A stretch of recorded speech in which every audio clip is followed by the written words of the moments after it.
bila para ulama buat kajian, kenapa dia diberikan gelaran sesat adalah kerana beliau pernah tersesat di jalan di Mekah. Jadi dia Mekah tu dia pernah tersesat sampai dia diberikan gelaran Ad-Dal, iaitu maksudnya adalah sesat. Yang seterusnya, Ad-Da'if. Ad-Da'if maksudnya adalah lemah.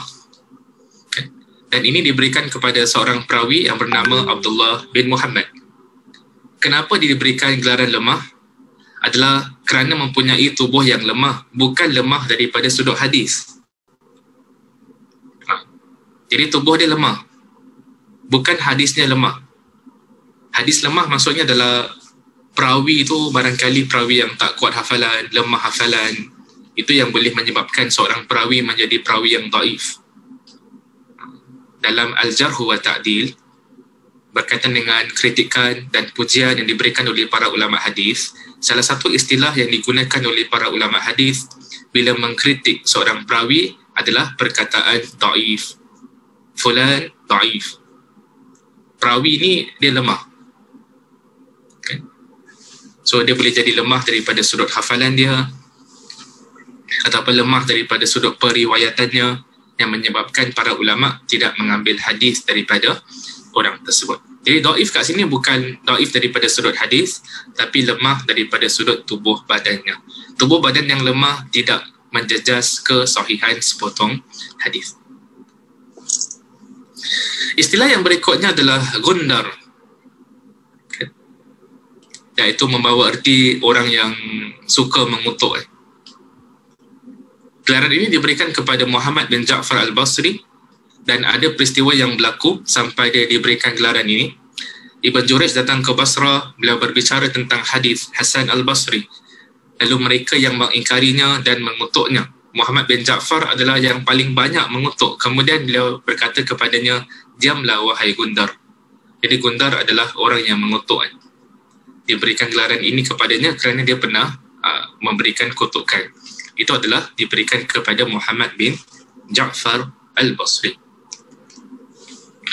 Mutayyan pula, Mutayyan ni macam orang yang dikenakan dengan lumpur ataupun tanah. Gelaran ini diberikan kepada Abu Ja'far al-Hadrami. Pun ada cerita kerana beliau masih kanak-kanak, beliau bermain bersama dengan kanak-kanak lain dalam air, lalu mereka melumpurkan dirinya. Maka berkata Abu Nuaim, wahai Mutayyan, kenapa kamu tidak menghadiri majlis ilmu? Jadi Mutayyan tu maksudnya adalah orang yang dikenakan dengan lumpur lah, ataupun tanah. Kan? Adalah kerana peristiwa kecil-kecil dia pernah bermain. Itu merupakan sejarah sedikit berkaitan dengan lakop tersebut. Dan antara lakop-lakop yang terkenal, Ustaz, boleh saya bertanya tentang Gundar? Tadi gelaran tentang Gundar, saya tak berapa faham tentang penjelasan sebab gelaran ni. Adakah Gundar yang dimasukkan di sini termasuk dalam Jarwah Ta'dil? Sebab ada ulama yang mengkritik sesebuah hadis untuk mendapat kepastian. Adakah yang jenis itu atau kutuk ni memang dia betul-betul kutuk, tak ada kebaikan? Okay, jadi dia punya kutukan kat sini dia tak ada kaitan dengan Jarwah Ta'dil. Jarwah Ta'dil dia ada a different set of istilah. Ini setakat cuma gelaran je. Dia cuma setakat gelaran yang kebiasaannya tak ada kaitan dengan ilmu al-jarh wa ta'dil. Jadi gelaran-gelaran ini kebiasaannya dia tak menjejas kesahihan ataupun dia tidak ada efek lah kepada sahih ataupun tak sahihnya sepotong hadis itu. So ini merupakan di antara lakop-lakop ataupun gelaran-gelaran yang terkenal yang barangkali kita pernah terdengar ataupun terbaca. Macam contoh Abu Bakar As-Siddiq. Okay. Abu Bakar As-Siddiq ni dia diberikan gelaran As-Siddiq kerana beliaulah antara individu yang pertama yang mempercayai apa yang diceritakan oleh Nabi SAW tentang peristiwa Al-Isra' wal-Mi'raj. Di kala mana sebahagian orang-orang yang tak beriman, mereka tak mempercayai Nabi SAW, tapi Abu Bakar membenarkan ataupun mempercayai Nabi SAW. Yang kedua adalah Al-Faruq, yang diberikan gelaran ini kepada Umar bin Al-Khattab radhiyallahu anhu, khalifah yang kedua. Kenapa diberikan Al-Faruq? Kerana dialah yang memisahkan, membezakan antara yang hak dengan yang batil. Ketiga diberikan kepada Uthman ibn Affan radhiyallahu an. Gelaran yang diberikan kepadanya adalah Zu An-Nurain. Zu maksudnya adalah yang memiliki, yang mempunyai. Nurain maksudnya adalah dua cahaya. Yang memiliki dua cahaya.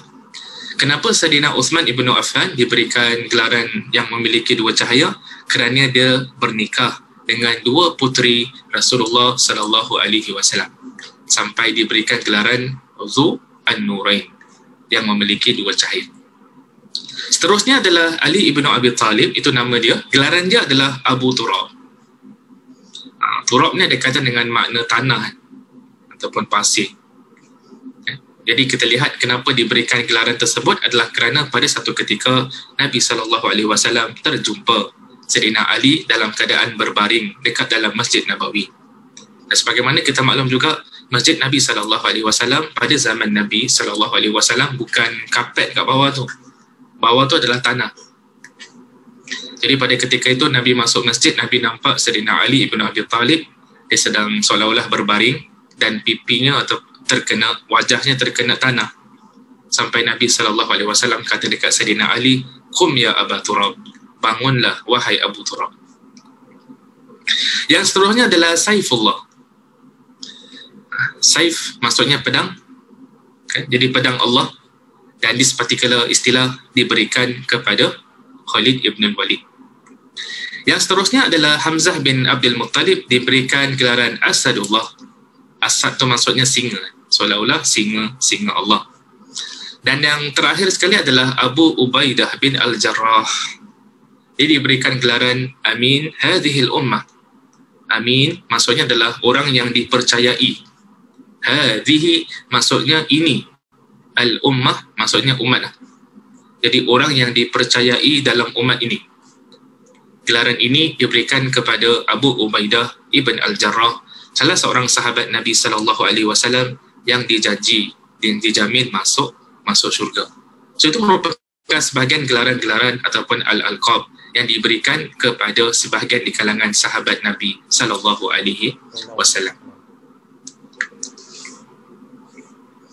Okey. Slide yang ke-17 kan?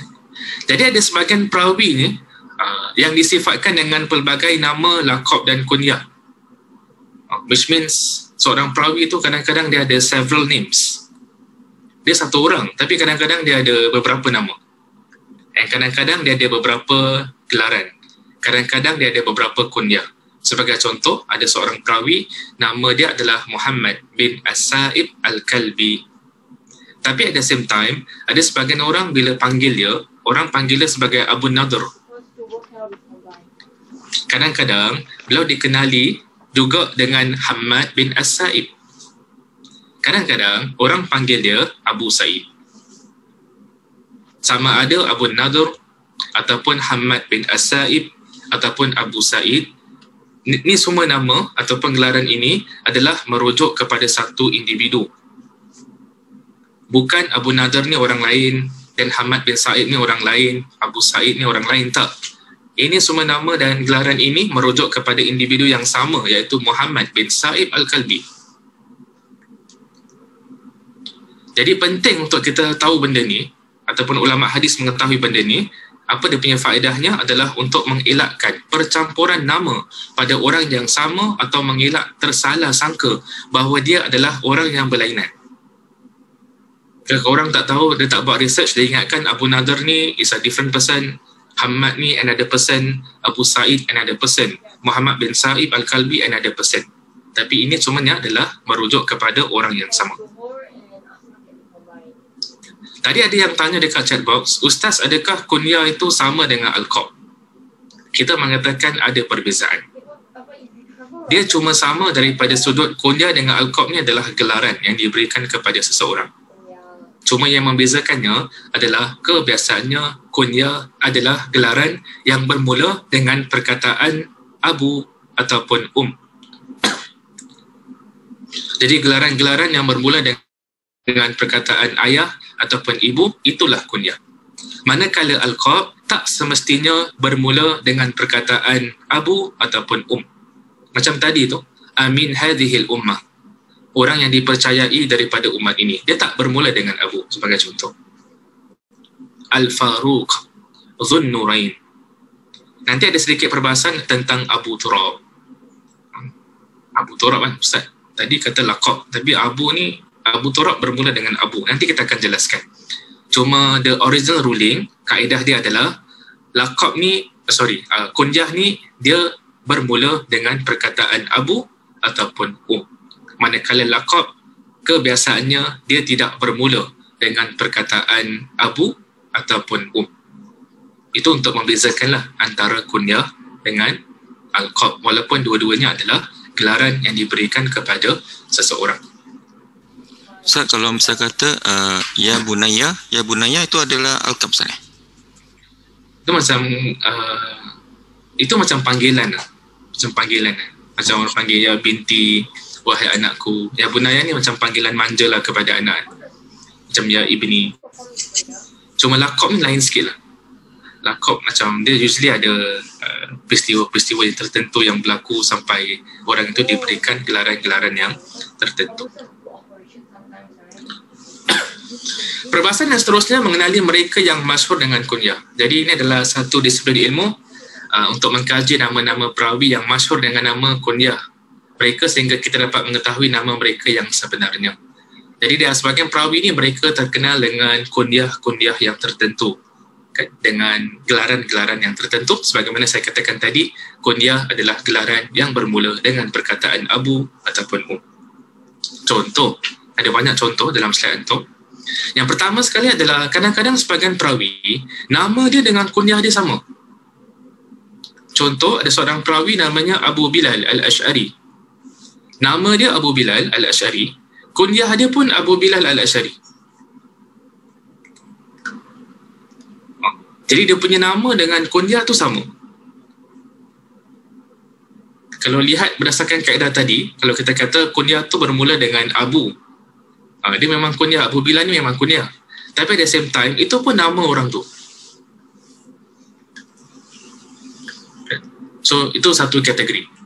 Kategori yang kedua, contoh yang kedua, kadang-kadang sebagian perawi ni, dia dikenali dengan kunyah dia. Tapi orang tak begitu pasti sama ada dia ni ada nama ke tak. Macam contoh ada seorang perawi yang diberikan gelaran Abu Unas. Tapi para ulama macam ragu-ragu sikit sama ada orang ni sama ada memiliki nama ataupun tidak. Kerana lebih dikenali dengan Abu Unas.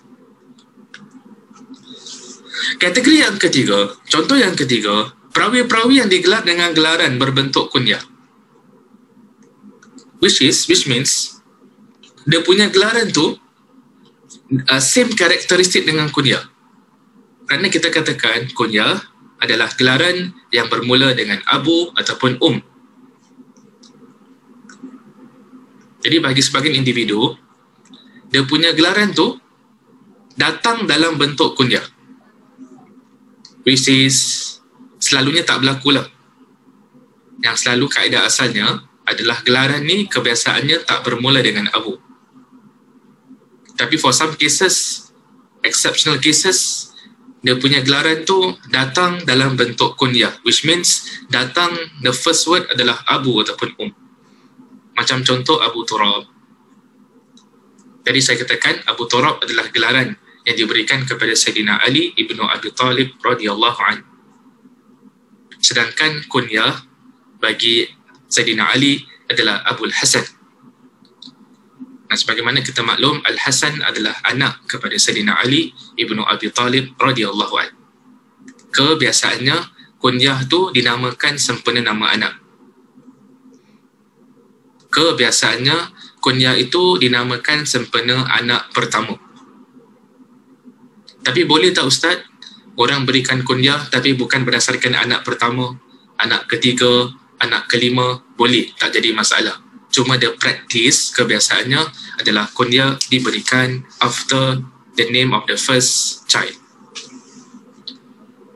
Ustaz, adakah nama kunyah ni digunakan macam sekata dia ada macam 3 anak lelaki, among the 3 of them yang lebih popular or lebih masyhur among the community is maybe the second one, So dia gunakan Abu kepada anak yang nombor 2 tu. Adakah itu je? Boleh. Jadi dia bukan syarat mesti berdasarkan anak pertama. Dia juga boleh gunakan nama anak-anak yang lain. Dan dia juga tak semestinya nama anak lelaki, boleh juga nama anak wanita. Bahkan kata para ulama, kalau orang itu tidak dikurniakan anak, boleh sahaja gunakan nama walaupun nama tu bukan nama anak dia, because dia tak ada anak. Pasangan yang tak ada anak, tapi dia still nak pakai kunyah, dia nak pakai kunyah Abu Ali. Tapi dia tak ada anak nama Ali. Boleh ke Ustaz? Boleh. Tak jadi masalah. Cuma the practice adalah kebiasaannya orang memberikan kunyah berdasarkan nama anak pertama. Tapi itu tidak menafikan kalau guna nama anak yang lain pun boleh. Kalau tak ada anak pun boleh berikan kunyah. Yang keempat, perawi yang mempunyai 2 kunyah ataupun lebih. Sebagian orang ni dia bukan satu gelaran je. Dia ada lebih daripada satu gelaran. Sebagai contoh, Ibn Jurayj, kunyahnya adalah Abul Walid. At the same time, kunyah dia pun adalah Abu Khalid.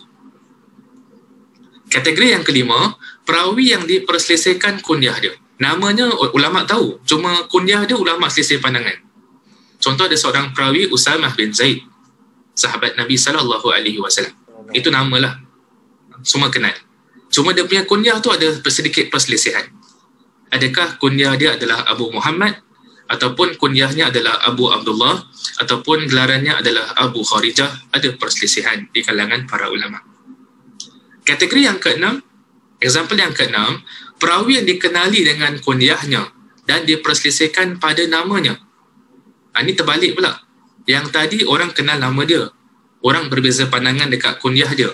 Yang keenam pula, orang kenal kunyah dia, tapi nama dia pula orang berbeza pandangan. Salah satu contohnya adalah sahabat Nabi SAW yang paling banyak meriwayatkan hadis, iaitu Abu Hurairah radhiyallahu anhu. Selalu dengar nama hadis ini. Dan Abi Hurairah radhiyallahu anhu qala, daripada Abu Hurairah.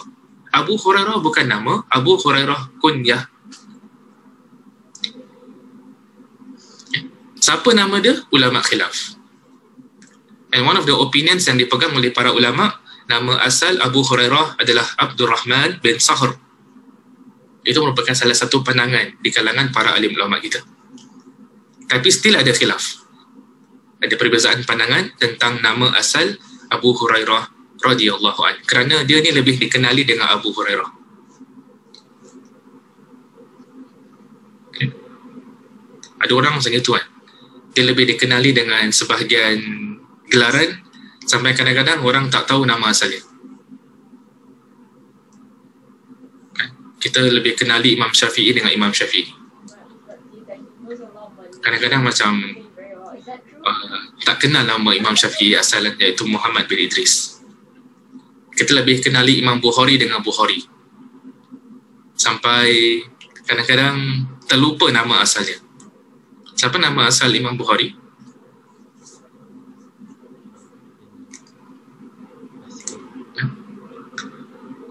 Siapa nama Imam Bukhari? Terus famous sangat dengan Bukhari. Nama kitab pun, nama gelaran kitabnya pun Sahih Bukhari. Kan nama asalnya adalah Muhammad bin Ismail. Okay.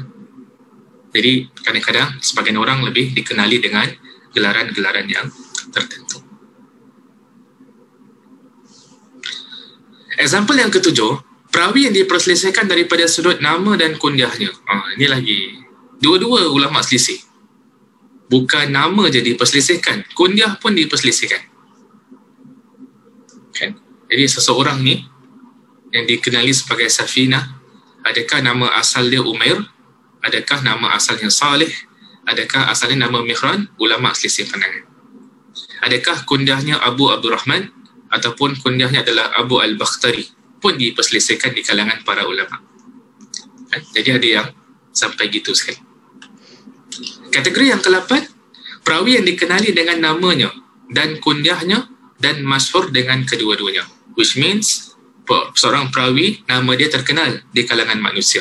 And kunyahnya pun terkenal di kalangan manusia. Tak ada berlaku hilaf. Macam contoh, ada kunyah Abu Abdullah.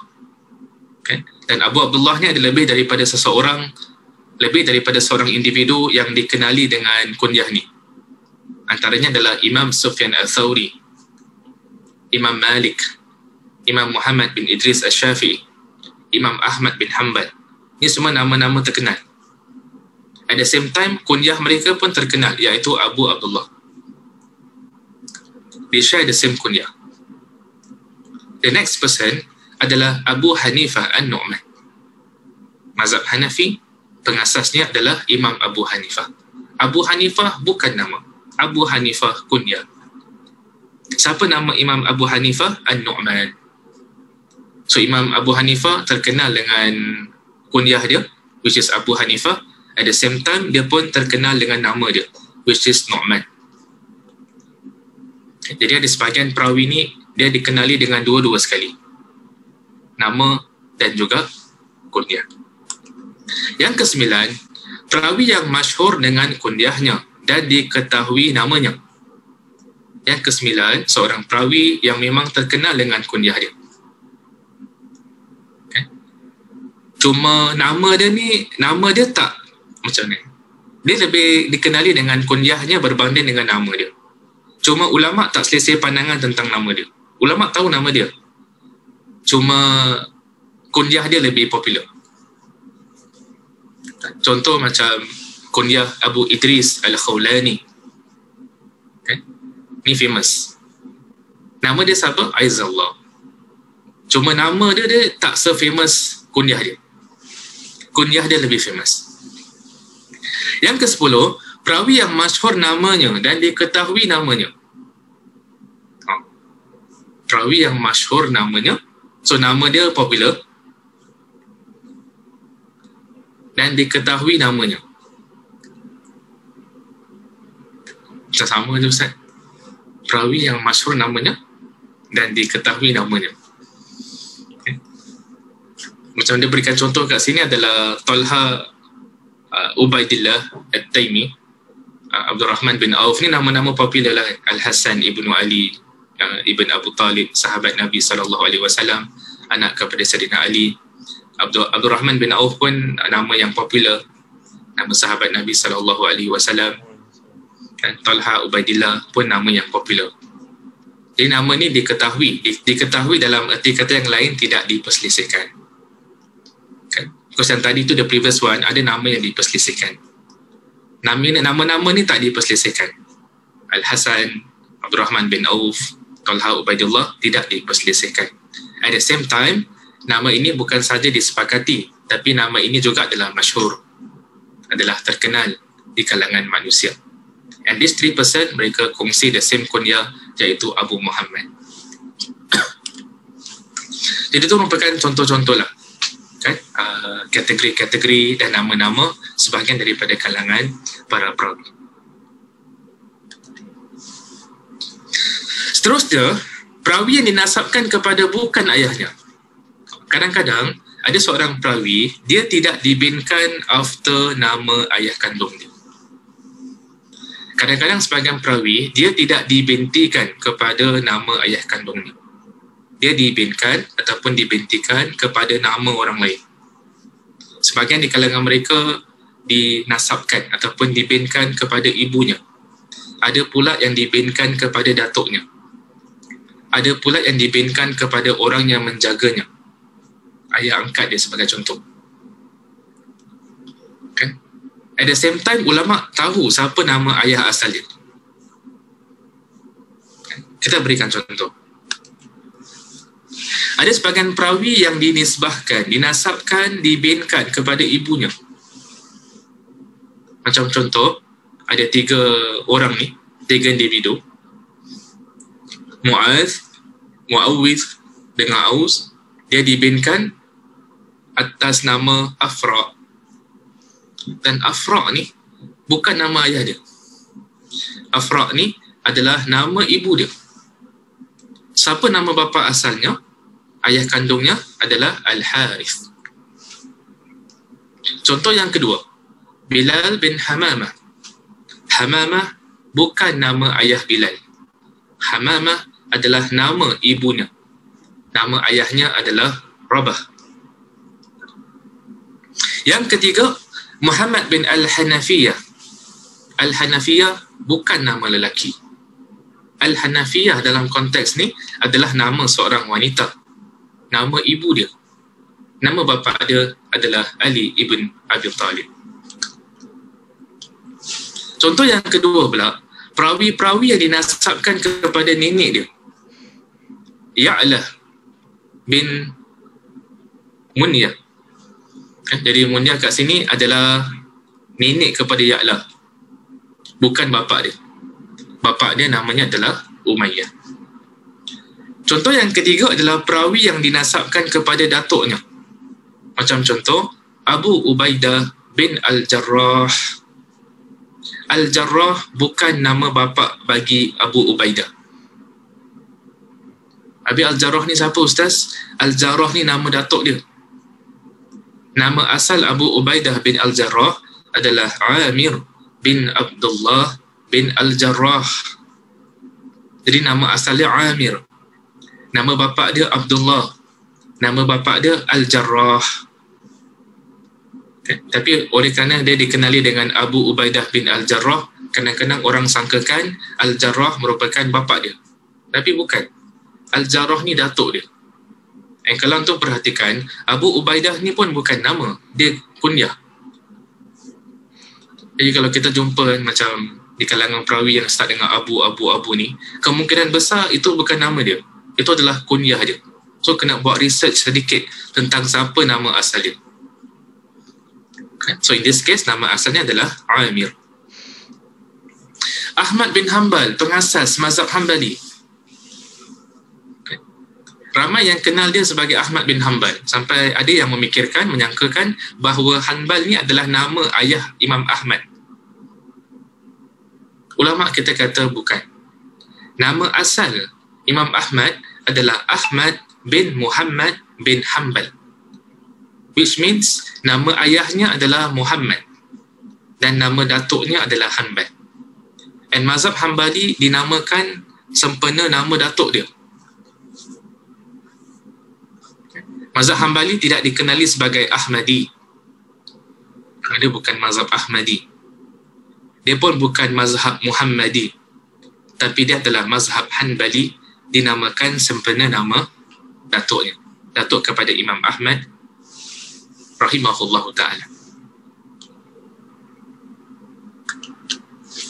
Yang keempat, perawi yang dinisbahkan kepada orang luar, iaitu bukan ahli keluarga. Dan ada sebab. Contoh yang diberikan adalah Al-Miqdad bin Amru Al-Kindi, yang juga dikenali sebagai Al-Miqdad bin Al-Aswad. So nama asal dia Al-Miqdad bin Amru Al-Kindi. Tapi dia pun dikenali sebagai Al-Miqdad bin Al-Aswad. Siapa ni Al-Aswad? Sampai dia dapat gelaran macam ini adalah kerana beliau pernah tinggal membesar di rumah Al-Aswad. Lalu beliau mengambilnya sebagai anak angkat. Jadi the relation adalah antara seorang anak angkat dengan ayah angkat dia. Sebagaimana kita maklum, tak dibenarkan dalam Islam untuk kita binkan after nama ayah angkat.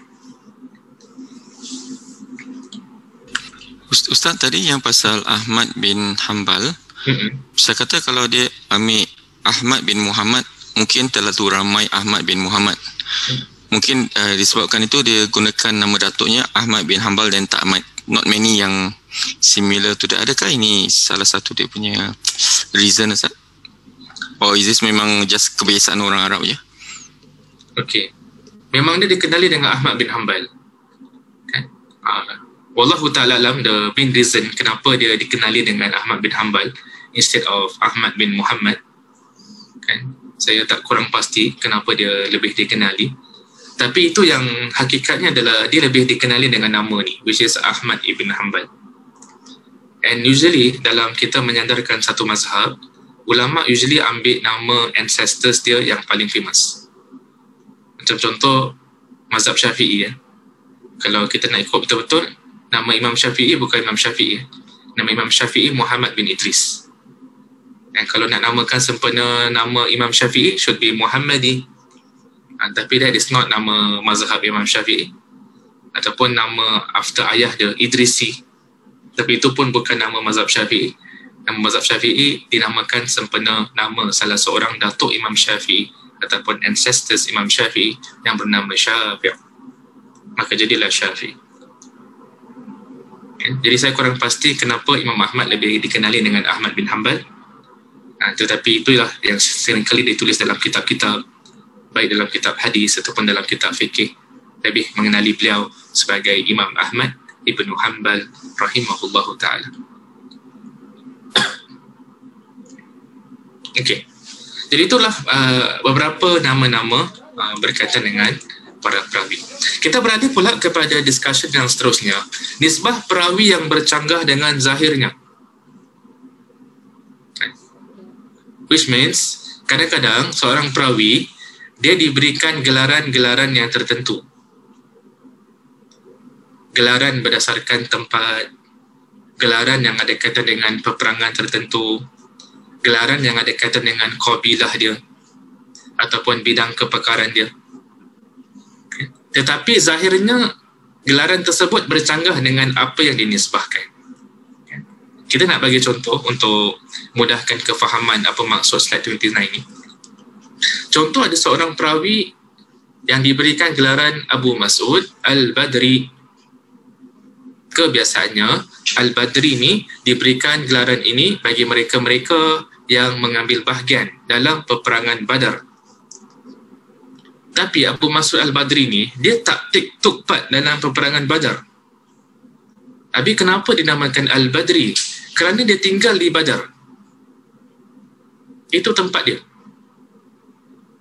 Orang lain diberikan gelaran Al-Badri kerana mereka took part, participate, mengambil bahagian dalam peperangan Badar. Tapi dia ni lain sikit. Dia tinggal dekat Badar. Jadi kalau kita tinggal dekat Tampines, Tampinisi. Muhammad bin Ali Al-Tampinisi. Tinggal kat Yishun, Yishuni. Yang Woodlands D. Cuacukang panjang Cuacukang ni susah sebut. Jokuni, Pasirisi, kan? Different places kita letak ia kat belakang. Kebiasaannya lah untuk nisbahkan. Macam kalau Singapore, bahasa Arab Singapura kan. Kalau orang tu nak kata yang dia ni Singaporean, dia kata Singapuri. Itu Singaporean. Kalau Malaysia dalam bahasa Arab, Malaysia. Malaysia. Kalau nak kata he's a Malaysian, huwa Malizi. Malizi. Tengoklah perkataan. Kalau orang Mesir, Misri. Orang Syria, Suri. Kalau orang Jordan, Urduni. Kalau Britain, Britani. So kebiasaannya kalau kita nak nisbahkan dia kepada negara dia, kita akan letak ia dekat belakang ataupun tempat dia lah. Okay. So itu Al-Badri. Itu kisah si Abu Mas'ud Al-Badri. Yang kedua, Al-Faqir, Yazid Al-Faqir. Kita ni bila dengar fakir, biasanya fakir miskin lah. Orang yang barangkali tak ada kecukupan daripada sudut kewangan. So ada seorang perawi diberikan gelaran Al-Faqir. Bukan kerana dia ni miskin, tetapi dinisbahkan kerana penampilannya yang fakir. Nampak macam orang miskin, tapi tak miskin. Ada sebagian orang masa gitu nampak relax je, pakai macam biasa, tapi orang kaya. Sama jugalah ada sebagian orang nampak relax je, tapi orang berilmu. Kan? Kita tak tahu dia berilmu sampailah kita berbual dengan dia. Ada sebagian orang nampak macam orang berilmu tapi bukan berilmu. Itu pun ada juga. Jubah, sarban besar. Tapi bila berbual, ya Allah, kadang-kadang macam benda-benda basic pun kadang-kadang tak pas lagi. Okay. That's why kayu ukur seseorang daripada sudut ilmu, dia tak letak pada appearance dia. Okay. Bukan kerana orang tu pakai jubah, sarban dia besar, dan itu menunjukkan yang orang ni orang berilmu. Kalau itu dijadikan kayu ukur sebagai orang yang berilmu, nescaya dekat Arab Saudi kan banyak orang yang pakai jubah. Orang yang buat roti pakai jubah kan. Kita pergi, kalau di Arab Saudi ataupun di Madinah, Mekah, Mana-mana orang pakai jubah. Budak primary school pakai jubah, secondary school pakai jubah, orang buat roti pakai jubah, barber ke gunting rambut pakai jubah, semua orang pakai jubah. Memang itu adat dia. Tapi jubah itu tak dijadikan sebagai kayu ukur tentang keilmuan seseorang. Ustaz, maaf, kalau tentang penampilan, kalau dalam akhlak Islam, let's say kalau kita bukan orang miskin, tapi kita menzahirkan kita ni macam orang miskin, macam yang inilah kan, al-fakir kan, adakah itu baik, Ustaz? Okey. Yang kalau Allah Subhanahu Wa Taala kita berikan kita nikmat, kan, tidak menjadi masalah untuk kita menzahirkan nikmat tersebut, kan. Jadi kalau orang berikan kita kekayaan, tak menjadi masalah. Kalau orang kaya biasalah, kalau dia ada rumah besar, kan, kali kereta dia pun besar, suka pakai pakaian yang cantik-cantik, tak jadi masalah. Tak jadi masalah juga kalau dia nak pakai macam orang biasa, tapi bukan pura-pura lah sebagai seorang miskin lah, kan, pakai macam biasa je, kan. Wallahu ta'ala alam, dulu kalau saya belajar kat universiti, saya lihat ada sebahagian lecturer ni cara pakai macam biasa je, nampak macam orang biasa lah, kan. Ada tak pakai songkok, pakai macam lecturer biasa, kan. Tapi bila mereka mengajar macam Masya Allah, kan, boleh terserlah keilmuan dia, kan. Jadi wallahu ta'ala alam, itulah pandangan peribadi saya. Seterusnya, Khalid Al-Hadza ni ada kaitan dengan tukang kasut. Diberikan gelaran ini kepada seorang perawi yang namanya Khalid. Tapi si Khalid ni dia bukan tukang kasut. Dia duduk bersama dengan tukang kasut. Duduk sebelah tukang kasut pun boleh dapat gelaran Al-Hadza. Tapi kadang-kadang bila kita, macam mana, kita ni kalau dekatkan diri kita dengan seseorang yang memiliki kepakaran tertentu, kadang-kadang kita pun dapat tempias dia. Kalau kita rapat dengan orang-orang yang suka kepada majlis ilmu, kadang-kadang kita tengok macam mesej yang selalu kita dapat pasal ilmu. Orang share kat WhatsApp tentang benda-benda yang ada kaitan dengan ilmu. Kalau kita suka duduk dengan orang yang barangkali bergelumang dalam kemaksiatan, takut-takut macam orang tu pun akan mengajak kita kepada kemaksiatan. Mesej-mesej yang dihantar kepada kita pun barangkali ada kaitan dengan majlis-majlis kemaksiatan. Dulu saya teringat bila serve National Service sama remaja gitu, because saya surrounded by orang-orang yang suka pergi clubbing. Biasalah kadang-kadang ada budak-budak remaja ni, kan, ada yang suka pergi clubbing kan, kelab-kelab malam, ada minum arak, kan? Jadi oleh kerana macam mix dengan dorang, memang tak boleh pilih lah, kerana kita camp ni dah memang ditentukan, kita pergi camp mana. Oleh kerana mix dengan dorang, so macam nama-nama kelab malam saya daripada tak tahu jadi tahu. Kan diorang hari-hari berbual pasal kelab malam diorang. Bukan berbual saja, ajak saya sekali. Dan dia kata, macam malam ni pergi tunnel. Tunnel mana sih nak pergi? Adalah nama satu kelab malam ni, nama dia tunnel. Besok pula, nanti ajak pula, jom pergi tempat ni pula, OO. OO ni apa benda? OO ni nama kelab malam. Kita yang tak tahu pasal kelab malam pun bila mix dengan orang yang suka pergi clubbing kan, macam jadi tahu pula. Tapi bila kita rapat pula dengan orang-orang yang barangkali suka pergi masjid, suka majlis-majlis ilmu, kita pun dapat new set of information ataupun ilmu daripada orang-orang ni. Sebab tu macam penting lah, macam in terms of kita punya circle of friends, siapa orang kita rapat, kan?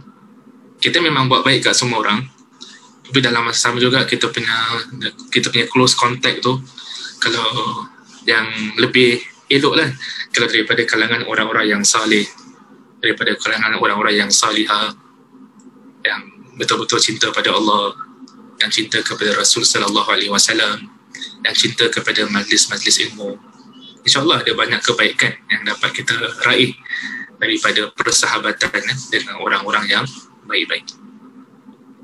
So itulah beberapa perawi yang secara zahir nampak macam dia ni took part in peperangan Badar, nampak semacam dia ni orang fakir ataupun sebagai tukang kasut, tapi sebenarnya ada sejarah ataupun sebab di sebalik diberikan gelaran-gelaran tersebut. Antara perbahasan juga yang kita nak kongsi dengan antum pada hari ini adalah perkara-perkara yang membezakan antara nama-nama perawi. So ada satu perbahasan dalam ilmu rijal hadis yang dipanggil sebagai muttafiq wal muftariq. Apa maksud istilah ni? Adalah ini diberikan kepada para perawi yang sepakat pada nama perawi dan nama bapaknya dari segi tulisan dan lafaz, tetapi berbeza orangnya. Apa maksudnya? Maksudnya adalah kadang-kadang perawi ni nama dia sama, nama bapak dia pun sama, tapi mereka merupakan individu-individu yang berbeza. Macam contoh Al-Khalil Ibnu Ahmad. Di kalangan para perawi, para ulama cek ada 6 orang nama sama. Nama sama, nama bapa sama. Al-Khalil Ibn Ahmad, ada 6 orang. Jadi kalau dalam sepotong hadis, kan, ada Al-Khalil Ibn Ahmad, macam mana nak differentiate Ustaz? Ini Khalil bin Ahmad yang pertama ataupun yang kedua ataupun yang keenam. The way to differentiate adalah untuk melihat kepada nama datuk dia. Sebab tu yang tadi kita kongsi dengan antum, sunnah.aliftah.gov.sa, kadang-kadang dia tak bagi nama dia dengan nama bapa dia sahaja. Dia bagi nama lagi, datuk dia, moyang dia. Apa dia punya faedah dia adalah untuk membezakan. Takut-takut nama dia dengan nama bapa dia sama dengan nama dia dengan nama bapa orang lain. Jadi untuk membezakan, kita kena rujuk kepada nama datuk. Contoh yang seterusnya, perawi yang bernama Ahmad bin Ja'far bin Hamdan. Ni lagi. Nama sama, nama bapa sama, nama datuk sama.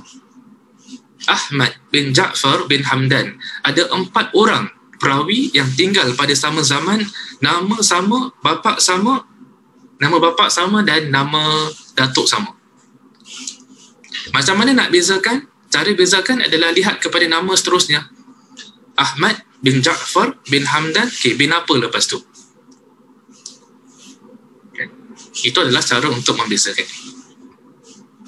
Contoh juga Umar Al-Khattab. All this while kita bila sebut Umar Al-Khattab, satu je orang yang terlintas dalam minda kita, iaitu Sayyidina Umar, khalifah yang kedua, yang mana disebutkan dalam hadis syaitan takut pada Umar. Kalau Umar jalan ke satu tempat, syaitan took a different route. Kerana kekuatan imannya Sayyidina Umar ibn Al-Khattab radhiyallahu anhu. And para ulama bila buat kajian, ada 6 perawi yang Umar Al-Khattab. Okay. Jadi kena cek lagi maklumat penting tentang nama bapa, nama datuk, kan, untuk membezakan antara 6 Umar. So itu adalah all these perbahasan dimasukkan dalam title Al-Muttafiq wal Muftariq. Perawi-perawi, nama dia, nama bapa dia atau barangkali nama datuk sama, tapi mereka merupakan individu-individu yang berbeza. Seterusnya, perbahasan dalam Mu'talif wal Mukhtalif. Mu'talif wal Mukhtalif. Jadi, sepakat pada nama ataupun laqab ataupun kunyah ataupun nasab dari segi tulisan, tetapi berbeza daripada sebutan lafaznya.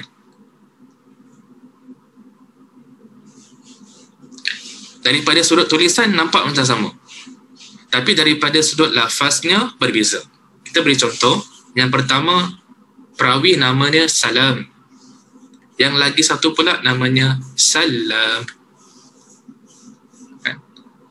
Ada tasydid, ejaan macam sama, tapi bunyi berbeza.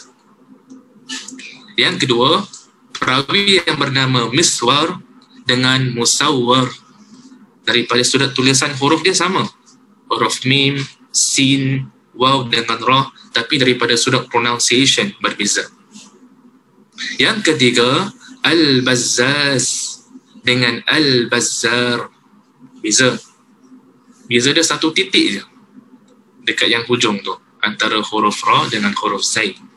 Yang keempat, al-thawri dengan at-tawazzi.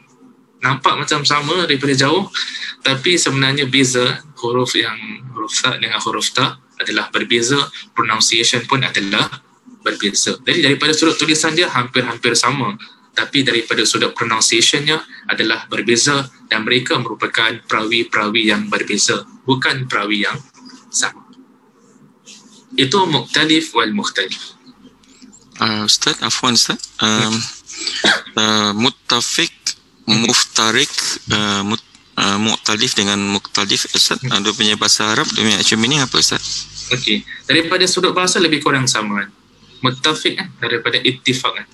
Ittifaq maksudnya sama. Muftarik ni daripada iftaraqa, ada kaitan dengan makna berbeza. Jadi muttafiq daripada sudut bahasa ada kaitan dengan makna sama. Muftarik daripada sudut bahasa ada kaitan dengan makna berbeza ataupun berpecah, berbeza. Itu daripada sudut bahasa. Tadi yang mukhtalif dengan mukhtalif. Mukhtalif, ikhtalafa, mukhtalif, ikhtalafa pun lebih kurang sama. Mukhtalif ada kaitan dengan makna sama, mukhtalif ada kaitan dengan makna berbeza. Okay? Lepas tu selalu kita dengar ikhtilaf ulama, perbezaan pandangan di kalangan ulama. So ada punya base word makna sama, tapi dia punya application dia different into different context. Okay, syukran. Yang seterusnya adalah al-mutasyabih. Yang terakhir sekali, iaitu sepakat pada nama perawi secara lafaz dan penulisan, tetapi berbeza nama bapaknya daripada sudut lafaz, bukan penulisan, atau sebaliknya. Opening sikit. Sepakat pada nama perawi, which means nama perawi dia sama. Daripada sudut apa sama? Daripada sudut lafaz, pronunciation, dan daripada sudut penulisan. Ejaan dia sama, pronunciation pun sama. Tapi nama bapa dia beza. Nama bapaknya beza daripada sudut lafaz, pronunciation, bukan daripada sudut tulisan. Contoh, kan yang kat sebelah kanan tu ada Muhammad bin Uqail dengan Muhammad bin Aqil. Nama perawi dia sama, Muhammad. Lafaznya sama, pronunciation sama, Muhammad, dua-dua. Penulisan pun sama, huruf mim, ha, mim dengan dal. Cuma beza dekat nama bapa dia. Apa yang beza? Daripada sudut lafaz, daripada sudut pronunciation beza. Walaupun daripada sudut penulisan hampir-hampir sama. Satu Uqail, satu Aqil. Daripada sudut ejaan sama, huruf ain, huruf qaf, huruf ya, huruf lam. Tapi daripada sudut pronunciation berbeza kerana barisnya berbeza. Itu yang pertama. Kemudian dalam definition dia, atau sebaliknya. Which means, kadang-kadang nama bapa yang sama, nama anak yang berbeza. Contoh yang kedua yang diberikan adalah Shuraih bin An-Nu'man. Yang lagi satu pula adalah Suraij bin An-Nu'man. Nama bapa sama, An-Nu'man. Sama daripada sudut apa? Daripada sudut pronunciation, lafaz, dan juga daripada sudut penulisan. Ejaan dia sama, alif, lam, nun, ain, mim, alif, nun. Pronunciation pun sama, An-Nu'man. Tapi dia beza dekat nama anak. Satu Shuraih, satu Suraij. Berbeza. Kan? Jadi kalau ada contoh-contoh perawi yang macam gini, ada two different perawi yang karakteristik dia macam gini, maka dalam ilmu rijal hadis dia diklasifikasikan, dikategorikan under topik al-mutasyabih. Al-mutasyabih ni daripada sudut bahasa ada kaitan dengan makna menyerupai, iaitu dua benda yang resembles each other, yang menyerupai, yang lebih kurang sama tapi tak sama. Ada perbezaan antara keduanya. Jadi itulah merupakan slide kita yang terakhir. Slide kita yang terakhir dalam this particular class for today. Dan tak silap saya, hari ni pun last day kan? Betul kan? For module ni. Okay. Sebelum antum bertembung dengan peperiksaan. Dan sebagaimana termaklum pula juga tentang keadaan COVID ke Singapura. Jadi in terms of peperiksaan, tak perlulah pergi dekat cawangan kan, untuk mengambil peperiksaan. Boleh ambil daripada rumah sahaja secara online. Dan kita just nak kongsi format peperiksaan dengan antum. Jadi peperiksaan yang online ni dia ada 3 bahagian. Saya tuliskan dekat chat box. Bahagian yang pertama ada MCQ question.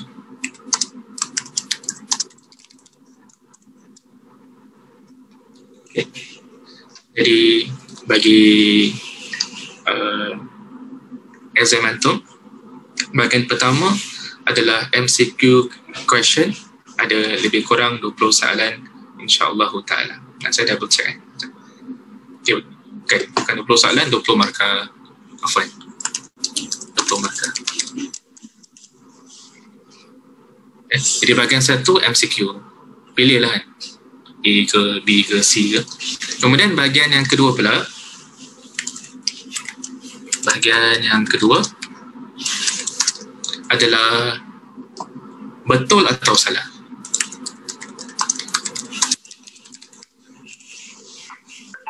Betul atau salah. Juga bahagian yang B ni, bahagian kedua adalah 20 markah.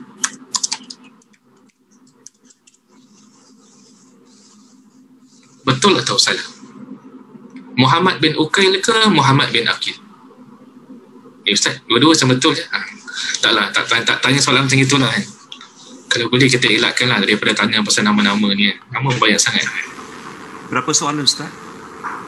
Okey, itu saya kena check balik lah. Adakah satu soalan tu 2 markah ataupun satu soalan tu 1 markah. Kalau satu soalan 2 markah bermaksud 10 soalan je. Mungkin nanti kita get back dengan antum. Cuma kita berikan format ni dulu. Kemudian bahagian yang ketiga ataupun bahagian C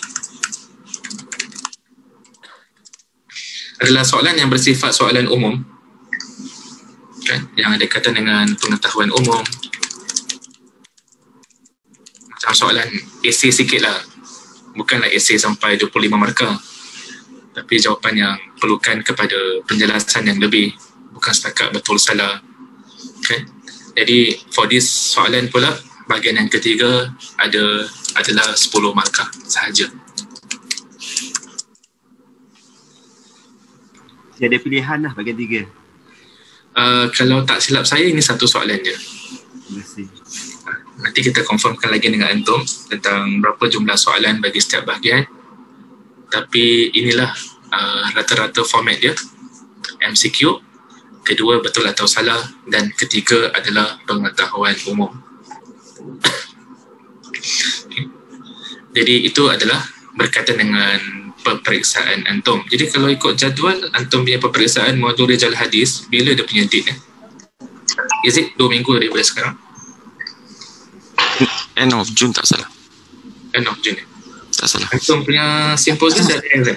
19 Jun Ustaz. 19 June 19 Jun simposium 26. Oh, 19 June simposium punya exam. Yes. Then the following week adalah exam modul Rizal Hadis.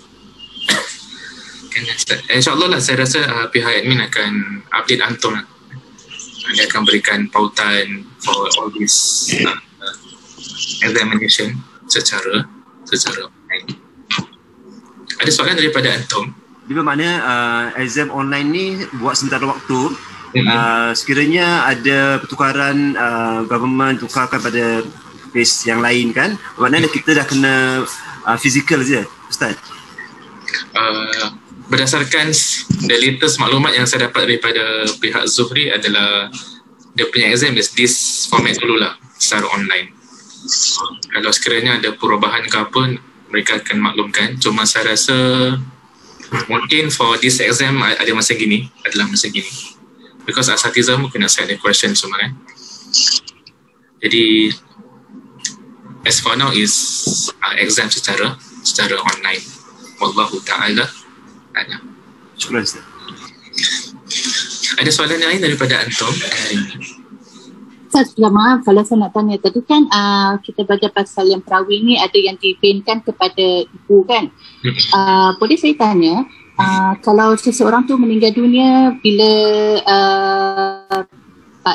kan nanti ada talqin kan, kenapa selalunya dibinkan kepada ibu? Adakah itu seperti memartabatkan jenazah tu? Dan kemudian saya juga pernah ikuti video yang mana kalau seseorang itu disihir, tukang sihir tu akan menggunakan nama orang yang nak kena sihir tu dipinkan kepada ibunya. Dan seolah-olah yang apa yang saya fahamkan dalam video tu, pensyarah tu kata itu ibarat satu penghinaan kepada orang yang nak disihir. Sebab kalau orang selalunya dalam masyarakat kita yang masih hidup, kalau orang tu diberikan kepada maknya, ibarat dia seorang anak luar nikah. Jadi di sini saya nak tahu kalau disihir gunakan mak, penghinaan. Kalau jenazah bagaimana pula? Okay. So yang berkaitan dengan sihir tu memang betul. Salah satu ciri-ciri ahli sihir yang orang buat sihir ni adalah bila kita pergi kat dia, dia akan selalu sihir dengan menggunakan nama orang tersebut dan nama mak orang tersebut. Itu memang betul. Jadi kalau antum jumpa perawat-perawat kat Singapura ni, kalau nak rawat dia tanya nama mak. Kalau dia setakat tanya tak ada apa-apa lah. Macam siapa nama bapaknya, siapa nama mak dia, tak kisahlah. Tapi kalau dia ni macam bila nak merawat hanya boleh merawat kalau tahu nama mak sahaja, maka saya rasa harus dielakkan lah. Takut-takut itu termasuk daripada kalangan sihir. Dan yang kedua adalah berkaitan dengan yang talqin tu. In the first place, talqin ni ulama khilaf lah. Ilmu khilaf tentang hukum talqin, ada yang membenarkannya dan ada yang lebih cenderung kepada tidak membenarkannya. Hadis tentang talqin ada ke tidak? Ada. Cuma diperselisihkan status dia. Kan? Tentang status hadis tersebut. Adapun bagi mereka yang praktis talqin, wallahu ta'ala alam, saya kurang pasti kenapa mereka gunakan, kalau ada sebahagian gunakan nama mak, saya kurang pastilah. Kerana bayrak dalam Islam, kita binkan after nama ayah. Itu hukum asalnya. Itu yang diajarkan oleh Nabi kita sallallahu alaihi wasallam. Jadi kalau tanya ada yang namakan after nama mak, barangkali ada yang tahu apa sebabnya. Ustaz, saya pernah dengar ada asatizah menyatakan nanti pada mahsyar nanti kita dipanggil ya sepulan bin maknya ataupun ya sepulan binti maknya. Begitulah Ustaz. Okey, apa hadisnya? Itu saya kena cari lah Ustaz tu, kena tanya lagi. Because bila kita kata contohlah berdasarkan apa yang dikongsikan, kalau bila seseorang itu mendakwa nanti di padang mahsyar akan dipanggil berdasarkan nama ibunya, maka ni benda ghaibiyat. Dalam benda-benda ghaibiyat perlukan kepada dalil. Ulama tak boleh ijtihad. Kan? Dan dalil ada dua, iaitu Al-Quran ataupun hadis Nabi SAW. Jadi wallahu ta'ala alam, saya kurang pasti tentang apa sebab kenapa sebahagian yang mengamalkan talqin panggil dengan nama ibu, kerana hukum asalnya kita gelar berdasarkan nama ayah. Wallahu ta'ala alam. Maaf Ustaz, tadi yang Haji Muhammad cakap tentang di padang mahsyar kita dipanggil dengan nama ibu, itu saya pun pernah dengar, maknanya benda tu tak sahih lah Ustaz. Tak, bukan saya tak kata tak sahih, cuma perlu kepada kajian ada tak ada punya sandaran. Benda tu kena kajian, saya pun kena kaji lah, because this first time saya dengar. Saya pun kena kaji sama ada tak ada hadis Nabi SAW yang sedemikian rupa. So far saya belum jumpa, kan? Jadi benda yang saya tak jumpa tak semestinya tak ada. Tapi at the same time, hukum asal dalam nak binkan adalah bin nama bapa. Itu yang diajarkan dalam Islam. Because kadang-kadang saya lihat ada benda-benda yang tersebar kan dekat social media ni, ada certain berita-berita yang tertentu, maka kadang-kadang sandaran dia dah problematik. Kan? Ada yang quote hadis tapi tak letak sandaran dia, tapi kadang-kadang jadi viral. Okay. Jadi kita sebagai orang-orang Islam, sebagai talibul ilm, bila ambil ilmu, kena pastikan tentang sumbernya. Adakah sumber-sumber yang sahih ataupun sumber yang direka, ataupun sumber-sumber yang tidak boleh dipercayai. Wallahu ta'ala a'lam. Ada soalan yang lain daripada antum pada hari ini? Ustaz, ini soalan. Ustaz, so far we've been talking about perawi lah. Dan dia punya status hadis, so far yang I heard sahih, hasan dengan daif. Adakah lagi kategori-kategori soalan pertama, adakah kategori-kategori status hadis yang lain selain daripada 3 ni? Dan kedua, adakah relationship between perawi itself to the actual status of the hadis? In this case, I thought there's the whole topic about rijal hadis lah. In this case, misal kata perawi itu as-siqah dia adil dan dia sabit. Jadi hadis yang keluar daripadanya ialah hadis sahih. Dan misal kata du'afa, yang coming out from it will be insyaAllah hadis daif. Tapi yang where the hasan comes in is where there is grey area in between ke? Ustaz, adakah ini soalan saya yang kedua lah. Okay, soalan yang baik. Berkaitan dengan kategori hadis, memang betul lah secara umumnya ulama bahagikan hadis kepada sahih, kepada hasan, kepada daif iaitu lemah. Cuma dalam masa sama juga kita belajar dalam ulum hadis ataupun mustalah hadis, hadis daif ni ada banyak pecahan ni. Ada hadis mursal, hadis mu'dal, hadis mu'allaq, hadis syadz, hadis munkar dan hadis-hadis yang lain. So bawah daif tu dia ada lagi pecahan dia. Kan? Cuma tu perlukan itulah dalam modul berkaitan dengan mustalah, ataupun kalau tak silap saya dalam DPKS ni antum ada satu modul berkaitan dengan kajian hadis dhaif dan hadis palsu. Yang barangkali sang asatizah yang mengajar that particular subject akan explain lebih lah tentang the different categories of hadis lemah. And kedua, pasal perawi yang thiqah dipercayai ataupun perawi yang lemah, kemudian hadis hasan pula, itu pula akan dibincangkan dengan lebih detail dalam modul al-jarh wa ta'dil. Detail hadis ni dia macam lebih kepada general introduction dulu. Nanti ada modul jarh wa ta'dil yang dia akan pergi lagi detail. Macam mana ulama boleh hukumkan hadis ni hasan. Perawi dia jenis yang macam mana. Ada istilah-istilah dia lah, seperti contoh saduq. Saduq ni kebiasaannya adalah perawi-perawi hadis hasan. Thiqah ni kebiasaannya adalah perawi-perawi hadis sahih. Dhaif kebiasaannya adalah perawi-perawi hadis yang lemah. Tapi di sana ada 12 tingkatan, 12 stage ataupun 12 peringkat para perawi dengan lafaz-lafaz yang berbeza, yang mana lafaz-lafaz yang berbeza ini memberi kesan kepada status ataupun derajat hadis tersebut. Itu akan dibincangkan dengan lebih detail dalam modul al-jarhu wa ta'dil. Okay, syukran Ustaz. Afwan. Ada soalan yang lain daripada antum? Ustaz, afwan, yang pasal session yang kedua yang pasal syarat-syarat periwayat hadis, saya ada pernah tanya soalan, saya cakap saya wanted to check and confirm. Setahu saya dalam segi menyampaikan dan menerima hadis, dia ada 5 kategori dari segi pillar dia. He has to be orang Islam, orang yang berakal, orang yang baligh, dan orang yang adalah, dan orang yang sabat. So in this case, my earlier question was untuk menyampaikan we need to have these 5 so-called criteria. And then untuk menerimanya, as long as orang berakal should be good enough. That was my last question. I think you wanted to check and confirm ke apa, something like that, Ustaz. Adakah betulkah my interpretation of the, because saya baca nota ini yang saya dapat extract from there lah, so I may be wrong, tapi that's hence asking question lah. Okay, soalan syukran atas soalan tersebut. Ini saya kena check, saya terlupa nak check dulu. Jadi I have to check regarding this particular soalan berkaitan dengan syarat-syarat para perawi. Ada soalan yang lain daripada antum? Ustaz Afwan, last question Ustaz. Tentang yang sahabat tabi'in tabi'in dan tabi'in yang dia punya era dia punya sabaqat dia.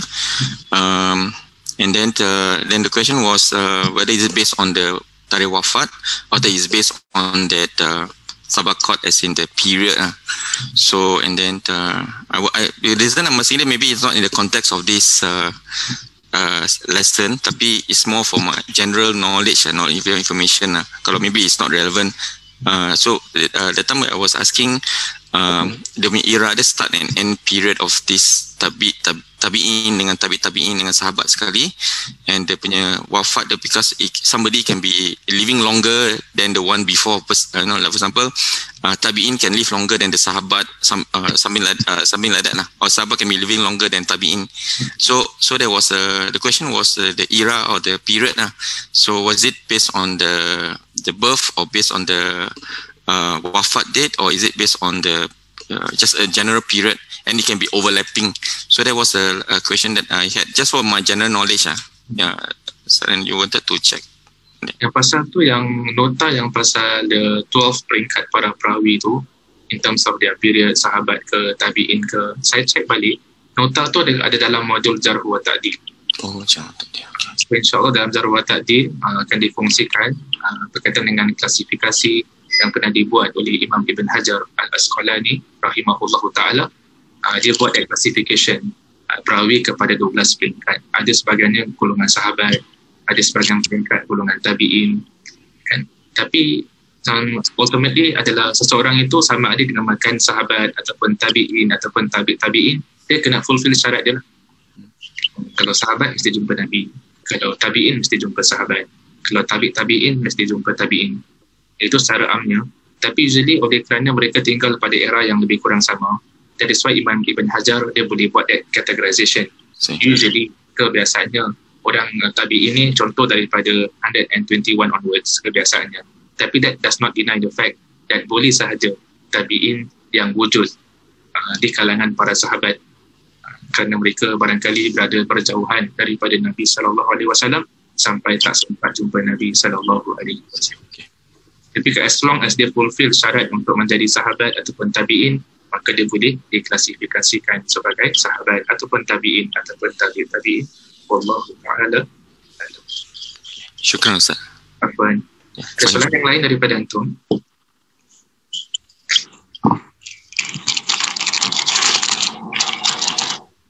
Ustaz, exam open book kan?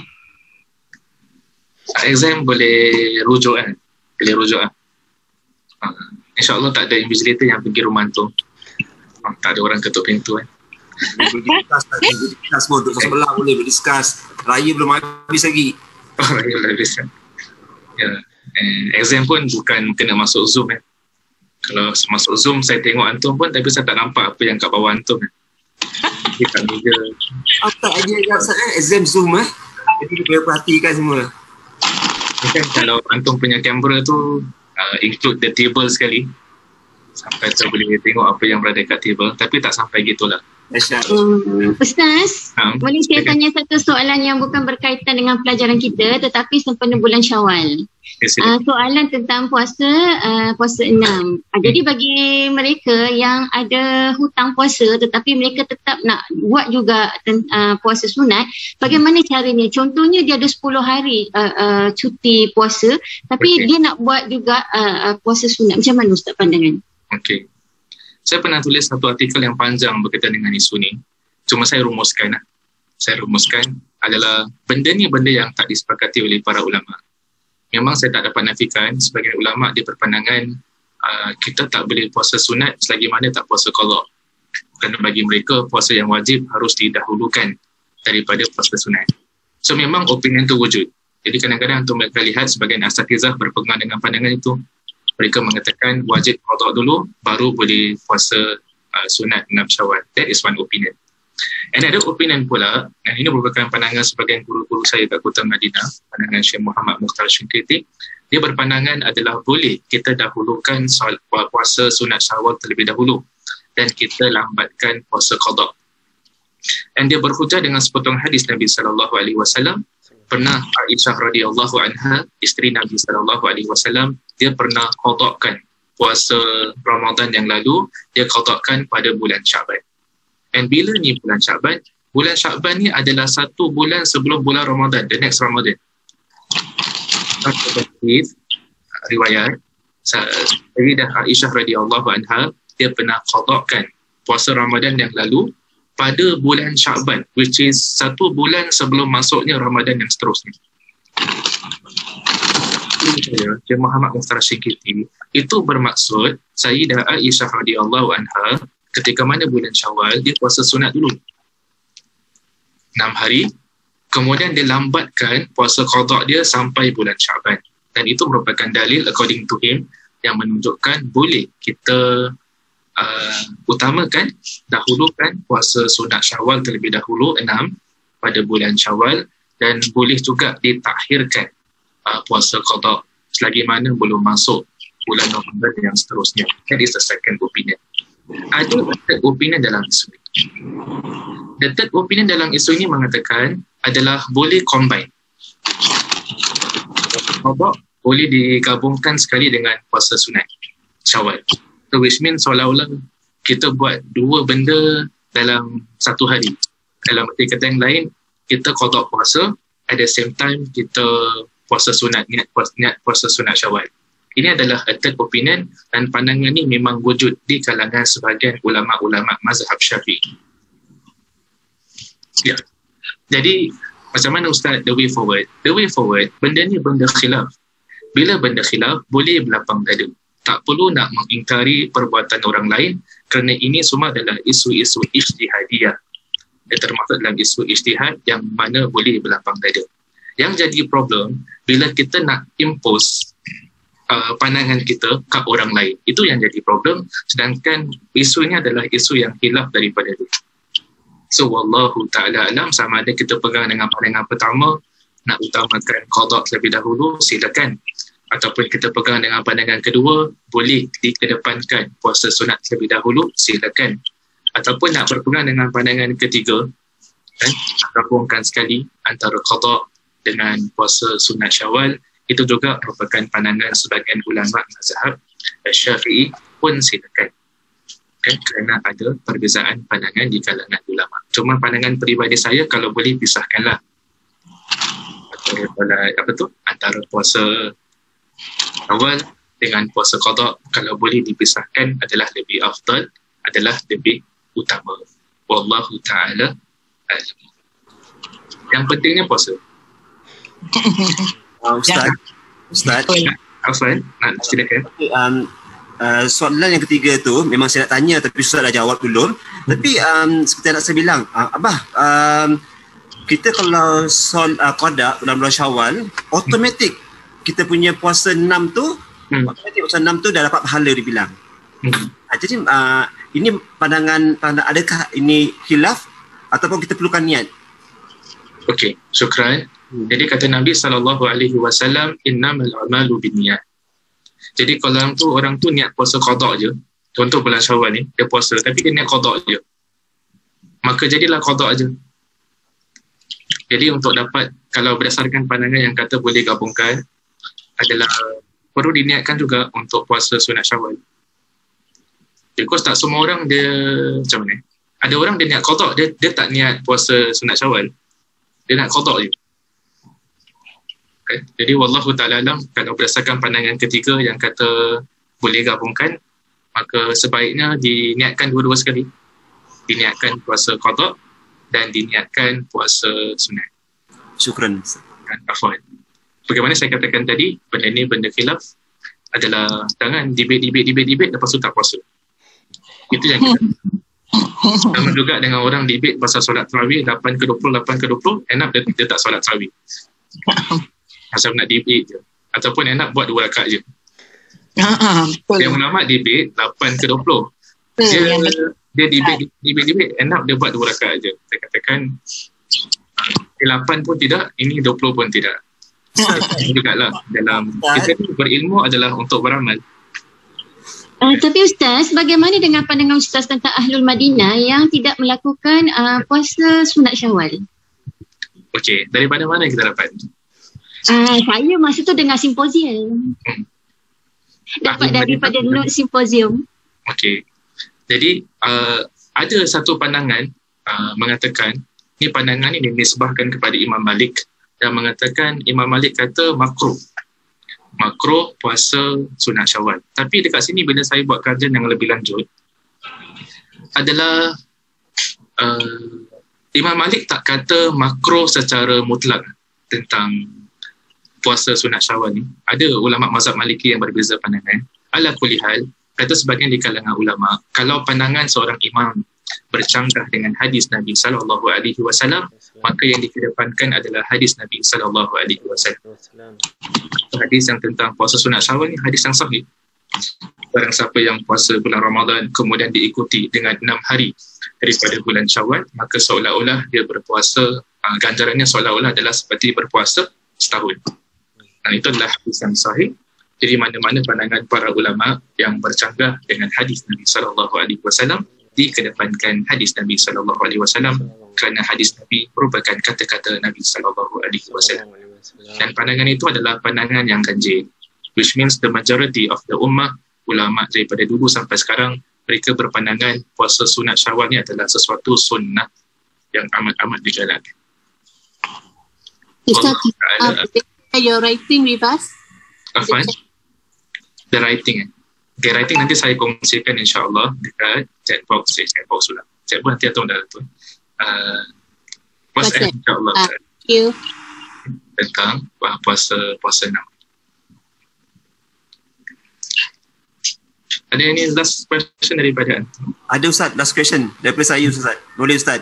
Silakan. Ustaz, pasal Ramadan, dalam Ramadan tu nak solat tarawih, ini bukan isu 8.20 bukan Ustaz. Ini isu bila kita bangun, saya selalu ingat isteri saya kan, kita buat 8 rakaat dan zikir habis. Bila siapa bangun pagi kan, nak sambung-sambung lah. Okey. Jadi bila kita sama-sama bangun pagi, kita terlewat sikit. Saya bilang, okey, bolehlah kita campur lagi 6 rakaat. Tapi isteri bilang tak boleh, mesti 12 rakaat sebab 8 dengan 12 20. Saya bilang mana yang kita boleh muatkan kita muatkan. Jadi macam mana? Dia bilang tak pandai dia bilang.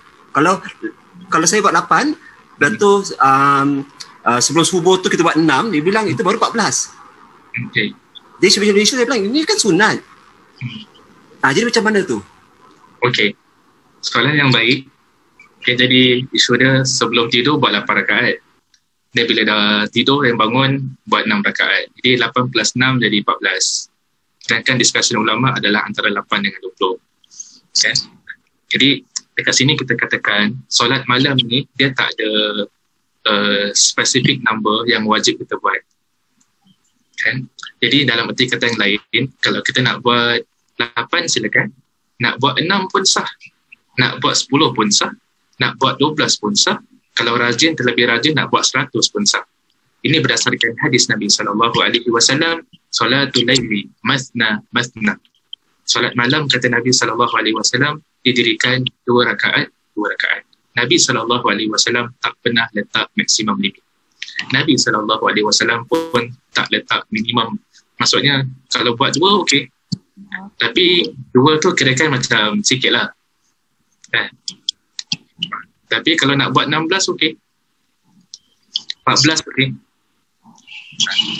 Ataupun nak buat nombor 22, 28, suka sangat dengan nombor bas sampai buat 28, 24 bas kat Tampines kan, ataupun bas-bas nombor lain 38 pun ada kat Tampines bas, kan? Jadi terpulang kalau ikut kemampuan orang tersebut. Cuma yang ulama selisihkan adalah tentang 8 tu 20 tu yang dinisbahkan kepada zaman Saidina Umar pernah buat 20.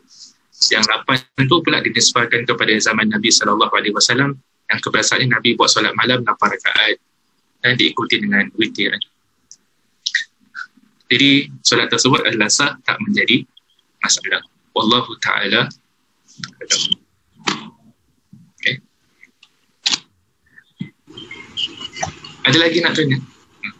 Hari ini last lesson.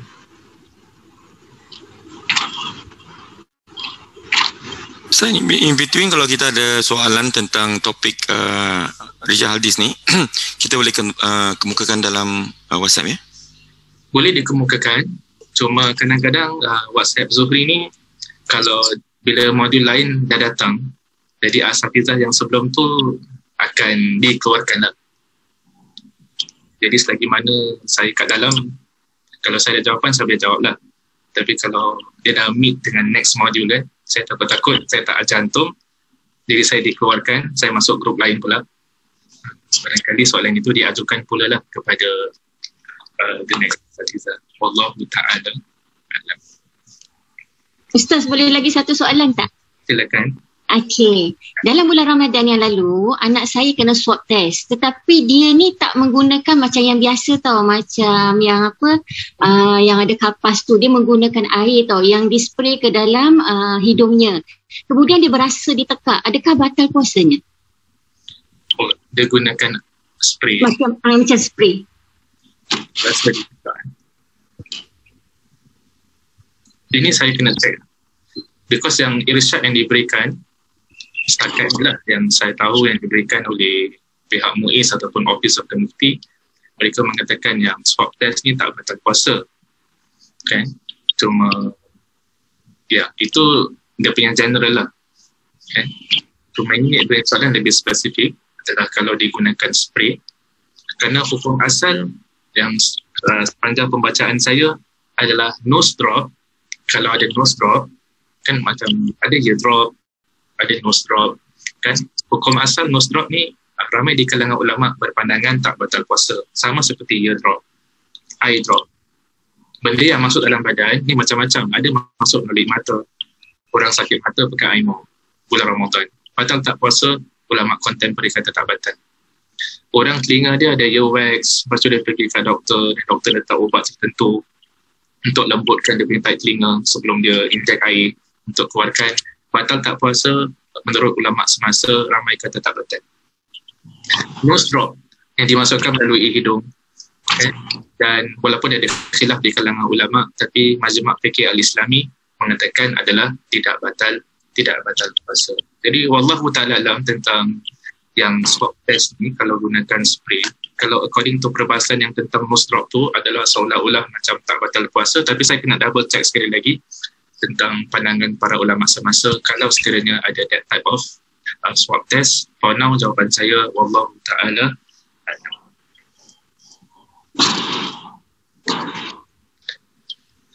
Ada tanya, Ustaz, ada kendalikan kelas jin dan sihir agar akidah kami tak tersasar?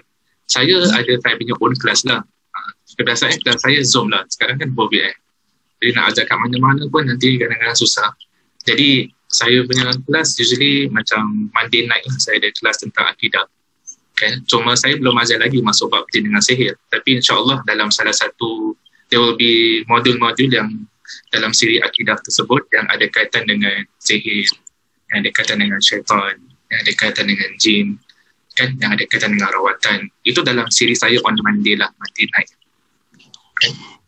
Itu biasanya saya ada lah. Kalau ada yang minat ke apa, saya selalu ada saya punya, kadang-kadang saya update kat Facebook saya lah, kelas-kelas saya ataupun dekat laman saya dekat rizahan.sg, kan, rizhan.sg. Kadang-kadang kelas yang saya ajar saya muatkan kat situ lah, because saya lihat macam masyarakat macam benda ni perlu diberikan education lah, pendedahan kepada masyarakat, bukan secara superficial tapi secara dalam.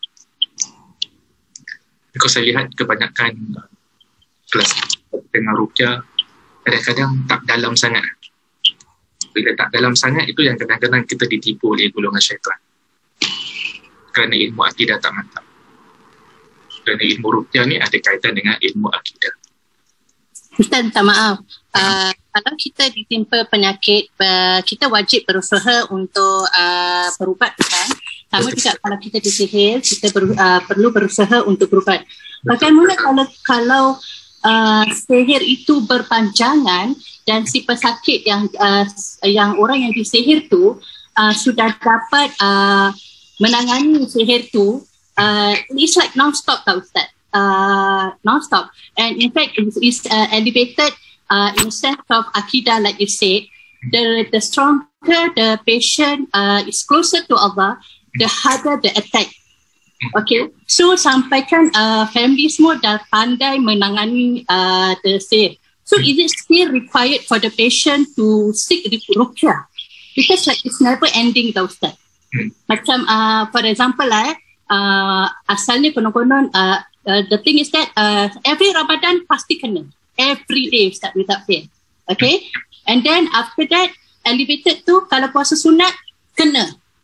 Okay? And elevated tu kalau sedekah, kena. You know? So, the patient to the extent dah faham lah. Kadang-kadang pun tak tahu kenapa macam kalau happy moment with family pun kena. But then the thing is that the patient is like you said, dah tahu menanganinya dan dah reda. And to the extent dah tak nak lagi seek ruqyah, berubat dengan ustaz. So adakah si pesakit ni dikira dah berputus asa atau apa? Dia tapi memang tidak berputus asa lah ustaz. Cuma dia dah tak seek ruqyah from perawat lah. Ustaz yang selalunya dia perawat lah kan. So it's like pesakit ni take it like, oh this is a test on Allah for him or for her. So dia dah tak seek ini. Jadi adakah dia di categorize tidak berusaha? Okay. Soalan yang baik dan memang tepat sekali. Ada sebahagian sihir ni dia tajadad. Dalam erti kata yang lain, ahli sihir dia bukan hantar sihir sekali. Dia hantar berkali-kali. Dia tengok orang ni semakin baik, dia hantar lagi. Dia tengok orang tu happy, dia hantar lagi. So memang this means kalau perasaan hasad masih lagi berada dalam hati ahli sihir itu, maka dia boleh launch sihir-sihir dia banyak kali sepanjang umur dia ataupun sepanjang pesakit itu masih hidup. Jadi kalau sekiranya seseorang itu dah nampak pattern ni and dia tak minta bantuan lagi daripada mana-mana roki, mana-mana ustaz atau mana-mana perawi, dia tahu pattern dia and dia tahu macam mana nak handle, maka itu kita katakan tidak termasuk dalam putus asa, itu tak termasuk dalam tidak berusaha, kerana yang dimaksudkan dengan putus asa tu bila kita hilang pergantungan kita pada Allah Subhanahu Wa Taala. Sebab tu saya katakan dalam ruqyah ni, the best person untuk rawat adalah orang tu sendiri. And the best pihak untuk kita merintih, merayu, minta pertolongan bukan ustaz, bukan ustazah, bukan perawat, bukan pusat rawatan. The best pihak untuk kita bermunajat, minta tolong untuk mengharungi kesusahan ini adalah Allah Subhanahu Wa Taala. So selagi mana dia berdoa setiap hari pada Allah Subhanahu Wa Taala, itu menunjukkan yang dia itu tidak putus asa. Dan bagaimana barangkali ada yang dengar pelik lah, ustaz, bulan Ramadan ada sihir ke? Kita kata ada. Bulan Ramadan ada sihir. Kerana ahli sihir itu manusia, ahli sihir itu tak kena tangkap. Itu bukan syaitan, tapi dia adalah manusia. Kadang-kadang jin yang dilakukan dipaksa buat sihir adalah jin Islam. Saya pernah jumpa sebagian kes jin yang jadi utusan sihir adalah jin Islam. Dan saya kata, kamu Islam, kenapa kamu buat sihir? Kamu bantu ahli sihir. Dia kata dia dipaksa. Dan kalau tak melakukan, mereka akan dicederakan ataupun disakiti. Jadi nasihat saya bagi mereka yang diuji dengan sihir yang berpanjangan, jangan sekali-sekali kita putuskan doa kita, munajat kita, baca Quran kita, bangun sepertiga malam yang terakhir, minta sungguh-sungguh pada Allah Subhanahu Wa Taala, maka insya-Allah Allah akan berikan jalan keluar. Okay. Tapi saya rasa penting untuk seek knowledge berkaitan dengan ruqyah.